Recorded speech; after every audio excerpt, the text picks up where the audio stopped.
Hello सभी को नमस्कार, सभी को प्रणाम। तो आप सभी का हार्दिक स्वागत है आपके अपने परिवार ओजे क्लासेस में।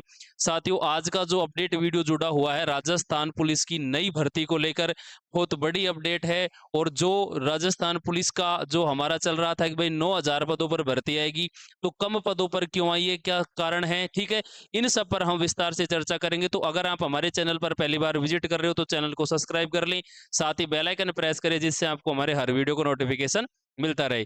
देखो, सीईटी के अंदर ये परीक्षा होगी या नहीं होगी, ये भी असमंजस की स्थिति बनी हुई थी। लेकिन अभी ऐसा कोई फिक्स अपने पास ऑथेंटिक नोटिस नहीं जारी किया गया कि सीईटी से बाहर होगी या सीईटी में। लगभग अभी तक जो पिछली वैकेंसी हमारी हुई थी वो सीईटी में हुई थी। ये भर्ती भी कन्फर्म रूप से सीईटी के अंदर ही होगी, सीईटी से बाहर ये परीक्षा नहीं होगी। तो जिनको भी राजस्थान पुलिस में सेलेक्ट होना है, तैयारी करनी है, उनके लिए जरूरी हो गया सीईटी। और सीईटी अपना नवंबर दिसंबर में प्रस्तावित है, ठीक है। तो जो विद्यार्थी राजस्थान पुलिस की तैयारी करना चाहता है, सेम सिलेबस है सीईटी का भी और किसका, राजस्थान पुलिस का। पहले सीईटी पास करना होगा। सिलेबस लगभग मैंने बताया आप लोगों को कि सेम से ही है। सीईटी में थोड़ा सा ज्यादा पढ़ना पड़ेगा बजाय राजस्थान पुलिस के, क्योंकि वहां अपना जो सिलेबस है लिमिटेड हो जाएगा, फिक्स हो जाएगा, यहीं से आएगा। यहाँ पर हमको सारे सब्जेक्ट पढ़ने पड़ेंगे। नेशनल जीके हो गया, राजस्थान जीके हो गया, मैथ हो गया, इंग्लिश हो गया, हिंदी हो गया, ठीक है, कंप्यूटर हो गया, साइंस हो गया, सारी चीजें पढ़नी है। वहां पर आप लोगों को राजस्थान जीके, वो अपना नेशनल जीके पढ़ना है थोड़ा सा। उसके बाद आप लोगों की रीजनिंग होगी, कंप्यूटर हो गया, और अपने जो महिला और बाल अपराध वाले एक्ट हैं, यहाँ से अपने लोगों के प्रश्न राजस्थान पुलिस में देखने को मिलेंगे, ठीक है। तो अब देखिए, इस भर्ती पर हम थोड़ा सा जो अभी हाल ही में एक जो नोटिस जारी हो रहा है उसको हम थोड़ा सा संज्ञान में लेते हैं। देखो, इसमें इन्होंने ये बताया है कि ये भर्ती प्रक्रिया पहले 4,000 पदों के विरुद्ध अब कितने पदों पर हो रही है, 6,000 पदों पर कार्यवाही संपादित की जाएगी। यानी कि कितने पद हैं, 6,000 पद। ये पद ये नहीं कि ये फिक्स हो गए 6,000, इसमें पदों में बढ़ोतरी हो सकती है, पद बढ़ सकते हैं, ठीक है। जैसे अभी बढ़ाए गए थे एक वैकेंसी में, उसी प्रकार से राजस्थान पुलिस में भी पद बढ़ाए जा सकते हैं, ठीक है। फिक्स नहीं 6,000 हो, अभी इन पदों में बढ़ोतरी हो सकती है, ठीक है। तो अभी हमें मानना है कि कितने पदों पर है, 6,000 पदों पर।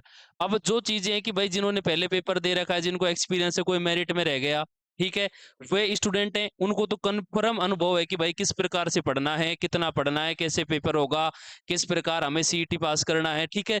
अब जो विद्यार्थी, उनके लिए थोड़ी दिक्कत वाली बात है कि जो पहली बार सीईटी देंगे, जिनकी एज हुई है और वो राजस्थान पुलिस की तैयारी करेंगे, तो आप लोगों के पास मेरे भाई पर्याप्त समय है सीईटी पास करने के लिए। क्योंकि सीईटी पेपर का इन्होंने कहा है कि 40% आप लोगों को लाना अनिवार्य है। और कहा है कि पेपर का स्तर अपना कैसा नहीं आएगा, आसान नहीं आएगा। जैसे रीट का पेपर हुआ था, भी बहुत अच्छे लेवल का पेपर आया था, उसी प्रकार पेपर में 40% लाने में भी बहुत बड़ी दिक्कत आ जाएगी अगर आप लोगों ने प्रॉपर गाइडेंस, प्रॉपर सही तरीके से अपनी स्टडी नहीं करी है तो, ठीक है। क्योंकि जब इससे कम अपने क्राइटेरिया था तभी लोग फेल हो गए थे। अब 40% वाला है, आप लोगों को ये पास करना है, पेपर थोड़े अच्छे लेवल का आएगा, ध्यान रखना। तो आपको अभी से ये मान के तैयारी करनी है कि भाई हमें पुलिस कांस्टेबल बनना है, सीईटी पास करना है, उसके बाद अपने पेपर की तैयारी करनी है, ठीक है। तो देखो, राजस्थान पुलिस कांस्टेबल का जो सिलेबस होता है लगभग यही होता है, पहले जो पिछली भर्ती हुई थी उसी के अनुरूप है ये। अभी नई विज्ञप्ति जारी नहीं हुई है, ठीक है। और कन्फर्म रूप से ये भर्ती सीईटी के अंदर होगी, सीईटी से बाहर ये भर्ती नहीं होगी, ये आप लोग जान ले मेरे भाई। देखो, अपना इसमें आता है तार्किक योग्यता और कंप्यूटर, रीजनिंग और कंप्यूटर के अपने 60 प्रश्न आते हैं इसमें। जैसे कुछ प्रश्न मैथ के भी ऐड कर दिए जाते हैं, ये ध्यान रखना, ठीक है। जैसे सामान्य ज्ञान, सामान्य विज्ञान, सामाजिक विज्ञान और करंट अफेयर, जो अपना नेशनल वाला पार्ट होता है, करंट अफेयर को और साइंस को मिला के कितने प्रश्न आते हैं, 35 प्रश्न यहाँ से आते हैं। 10 प्रश्न अपने महिला और बाल अपराध एक्ट से आएंगे। 45 प्रश्न अपने जो आते हैं वो राजस्थान जीके से आते हैं। 150 क्वेश्चन होते हैं, 150 नंबर का अपना ये पेपर होता है भाई, ठीक है। और भी इसकी विज्ञप्ति आने पर विस्तृत सिलेबस जारी कर दिया जाएगा। उन टॉपिकों को आपको अच्छे से फोकस करना है, सीईटी के साथ साथ उन पर थोड़ा विशेष ध्यान देना है कि ये टॉपिक हमें राजस्थान पुलिस में अपने काम आएंगे, ठीक है। उसके बाद देखो, इसका जो सिलेबस है सीईटी से मिलता जुलता सा है। सीईटी में कुछ दो चार चीजें एक्स्ट्रा पढ़नी होती हैं, बाकी ये राजस्थान पुलिस में भी अपना काम आएगा। देखो, अपने यहाँ पर राजस्थान का सामान्य ज्ञान सीटी में लगभग 25 प्रश्न आते हैं, ठीक है। अपना जो करंट अफेयर हो गया, नेशनल जीके वाला पार्ट के लगभग 30 प्रश्न सीटी में देखने को मिलते हैं। 10+2 वाले की हम बात कर रहे हैं। साइंस के 20 प्रश्न आते हैं, हिंदी व्याकरण के 20, अंग्रेजी के 20, गणित के 15, रीजनिंग के 10 और कंप्यूटर के भी 10 प्रश्न।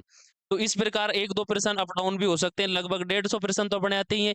इनमें से हर सब्जेक्ट के एक दो प्रश्न या तो कम हो जाएंगे, ज्यादा, ये लगभग अपना क्राइटेरिया होता है सीईटी का। तो देखो, सीईटी में अपना राजस्थान जीके कंप्लीट हो जाता है पुलिस वाला, उसके बाद अपना नेशनल जीके वाला पार्ट भी क्लियर हो जाता है, करंट अफेयर अपने साथ साथ क्लियर हो जाती है। साइंस के 1-2 प्रश्न आते हैं वो अपने इससे सीईटी से कवर हो ही जाएंगे। उसके बाद अपनी रीजनिंग होगी, कंप्यूटर, ये अपना सीईटी में हो जाएगा। तो सीईटी अगर आप लोगों ने अच्छे तरीके से कंप्लीट पूरा बैच पढ़ लिया तो राजस्थान पुलिस में आप लोगों का सिलेक्शन होने से कोई नहीं रोक सकता, क्योंकि इसी से मिलता जुलता हुआ सिलेबस अपना किसका है, राजस्थान पुलिस का। और ये भर्ती बहुत बड़ी भर्ती है, इसमें पद भी बढ़ाए जा सकते हैं, ठीक है। सीईटी के अंदर होगी, जब आप लोगों को पहले फोकस करना है सीईटी पर, उसके बाद अपने पेपर पर। इसकी देखो क्या प्रक्रिया रहेगी कि सर पहले पेपर होगा, कि सीईटी का होगा, उसके बाद फिजिकल होंगे, या फिर डायरेक्ट पेपर होगा, किस प्रकार प्रक्रिया रहेगी। देखो सबसे पहले अपना पेपर होगा मेरे भाई किसका, सीईटी का पेपर होगा। जैसे ही आप लोग सीईटी का पेपर पास कर लेते हो, पुलिस के लिए एलिजिबल हो जाते हो, तो आप लोगों का राजस्थान पुलिस का पेपर लगेगा पहले। उसके बाद तुम्हारा फिजिकल होगा, फिर तुम्हारा मेडिकल होगा और फिर डीवी होगा। फिजिकल के कोई नंबर नहीं जुड़ते, फिजिकल केवल क्वालिफाई करना है, केवल पासिंग करना है आप लोगों को, फिजिकल आप लोगों का क्लियर है, ठीक है, इसके नंबर नहीं मिलते हैं, ठीक है। तो आपको यही अपडेट थोड़ा सा बताना था कि बड़ी भर्ती है, अभी से आप कॉन्सेंट्रेट करेंगे सीईटी पास करने पर, और सीईटी के साथ साथ राजस्थान पुलिस पर। दोनों का सिलेबस सेम है, तो इसका नया बैच सोमवार से प्रारंभ होने जा रहा है ऑफलाइन मोड पर। जो विद्यार्थी ज्वाइन करना चाहता है अपना रजिस्ट्रेशन करवाए, अपना बैच स्टार्ट कर दे अभी से, क्योंकि अभी आप लोगों के पास पर्याप्त समय है, जीरो से आप तैयारी स्टार्ट कर सकते हो, और अच्छी तैयारी आप लोगों की अभी तक हो जाएगी, क्योंकि नवंबर तक का समय हमारे पास सीईटी का है, नवंबर दिसंबर तक। उसके बाद फिर अपना राजस्थान पुलिस का पेपर होगा, तो प्रॉपर समय है इस भर्ती के लिए। सभी विद्यार्थी जी जान लगा दीजिए, ठीक है। मिलते हैं नेक्स्ट अपडेट वीडियो में, तब तक के लिए जय हिंद, जय भारत।